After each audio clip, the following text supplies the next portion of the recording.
The City of Witches. Episode 1. Oftenhides is a strange city. Chapter 1. The September drizzle was sorrowfully hitting against the train's window as Sarah was sitting curled up in her seat. She could not shake off the recent death of her parents at all. It happened just a few days earlier, and she had no idea what would happen next.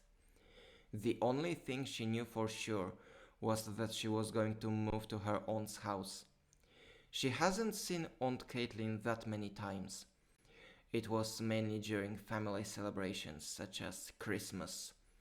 As far as she remembered, she was nice but eccentric. Sarah tried to keep calm since she could do nothing about her situation, but she knew it would be difficult.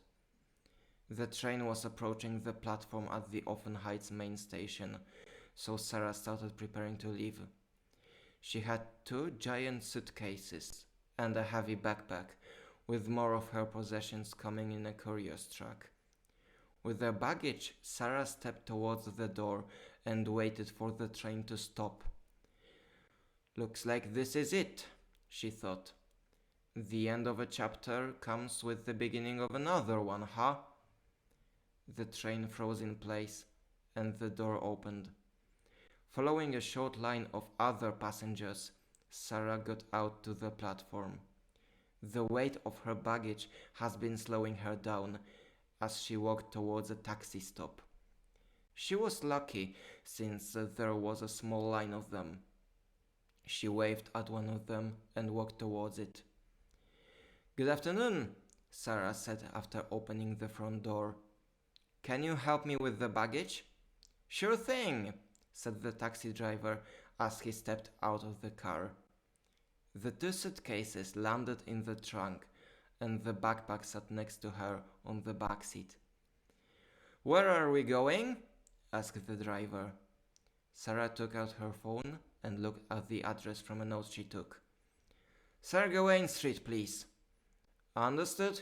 Here we go," said the driver and started the engine. When Sarah put the phone back, she remembered her parents one more time. She remembered how caring they were, how they always were on her side. She knew she was going to miss them. She knew that a lot of tearful nights awaited her, and she remembered one more thing. For some reason, her parents gave her a strange book. A heavy tome with a hard brown cover. The book was in her house for as long as Sarah could remember, but she was never allowed to read it. The parents were always saying that they will let her when she is old enough. On the day Sarah listened to her parents' last will, she found out they wanted her to have the book. She remembered a strange sentence in her mother's will. "Since we are dead, consider yourself old enough." Just as if she subconsciously knew something was going to happen. Sarah has not even opened the book as of then. For some reason, she could not bring herself to do it. Maybe she just needed to get over some stuff. At that moment, the book remained in one of her suitcases. Soon, the taxi arrived on Sir Gawain Street. Sarah has paid the fare and unloaded her baggage. She was standing in front of the house of Aunt Caitlin, who was supposed to take care of her from now on. "I guess this is it, huh?" thought Sarah, looking at the doorbell. After a bit of hesitation, she finally pressed the button. From the inside of the house, Sarah heard a strange sound. 4 notes of a slow melody played on bells. Sarah has thought it was an interesting soundtrack for such a liminal moment. "Good evening, who's there?" asked the voice from the intercom. "Aunt Caitlin, it's me, Sarah," the householder's niece answered. "Ah, right, I will open the door in just a moment." After a while, the door to the house opened. From the house stepped out an old woman holding a flashlight. Sarah recognized her aunt. "Welcome, my dear," she said to her niece to greet her. "Do you need help with these suitcases?" "Not really, I'll be fine," Sarah answered. "Good evening, auntie.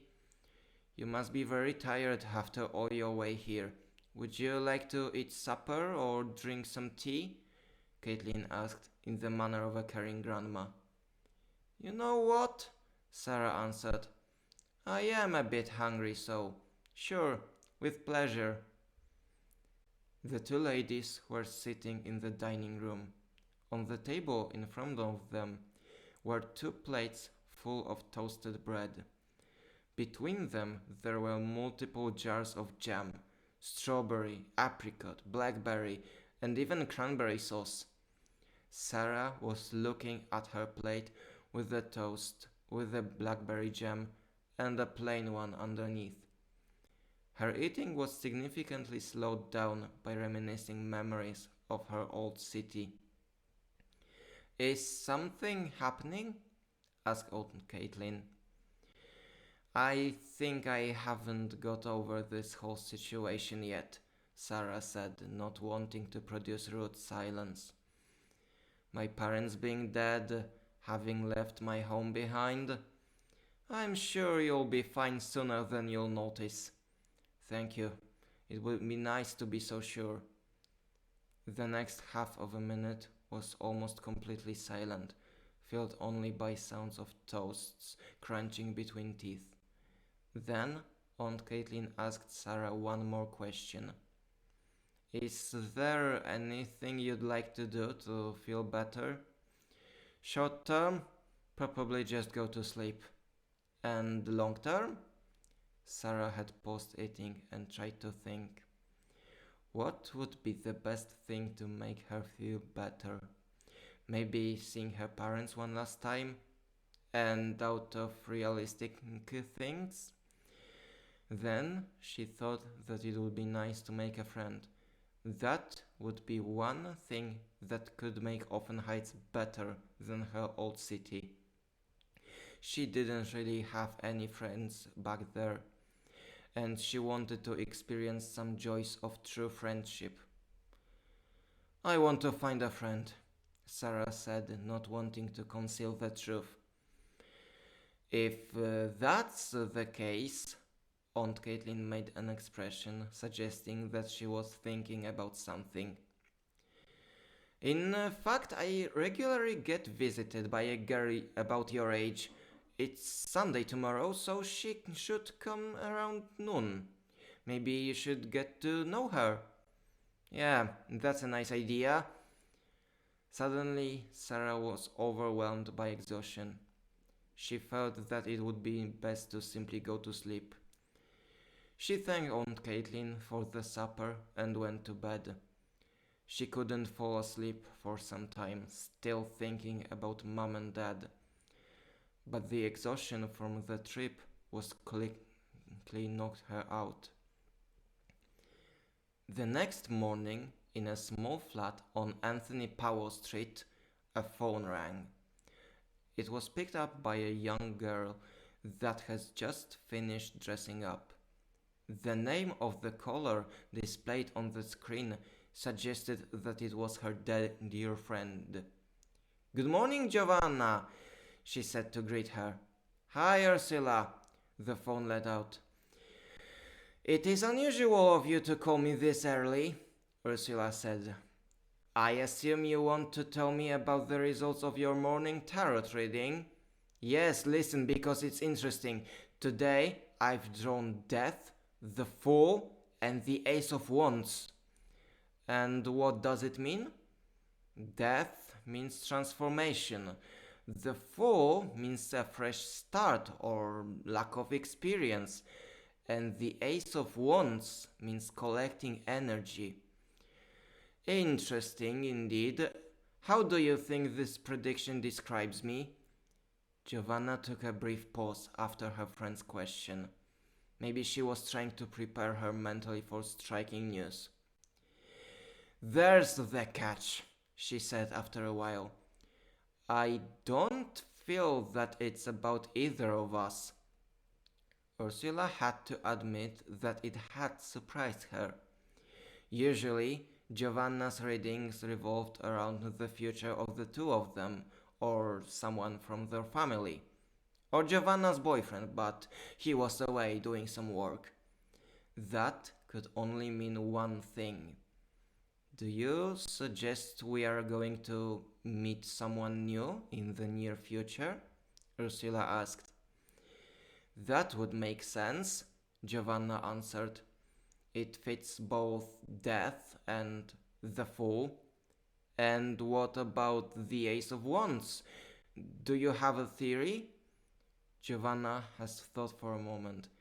She has been experienced with tarot, so she had no problems understanding what the Ace of Wands means. The problem is never to understand an individual card, but to understand each card in the given context. She thought and thought about all the possibilities for quite a while, and finally she answered her friend's question. We'll see, but I think I have one.